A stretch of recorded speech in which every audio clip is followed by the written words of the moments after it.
Palawan is an island. And within this island are smaller islands even, that before you reach a community, you have to ride a boat.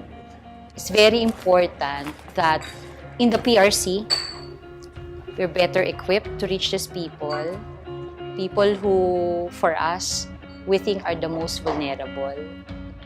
People that we should not neglect because they are so hard to reach, to bring more of our services closer to them.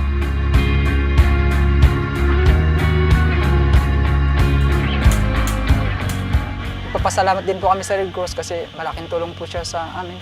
Binigyan niya po kami ng may 2,000 pesos na nakakasya.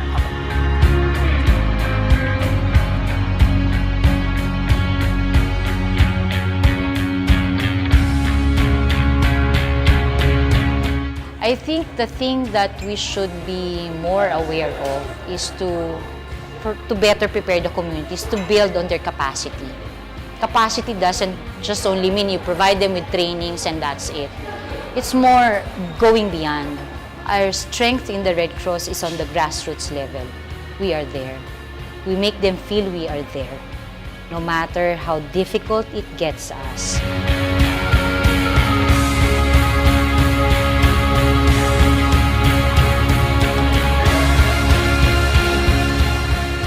Nakikita namin na maganda yung hangarin ng Red Cross para sa aming mga constituents dito sa barangay. Having 16 years of my life with the Red Cross, it's always been fulfilling to reach out, to serve to these people. Coming from the heart really gets us to where we are, reaching the most vulnerable.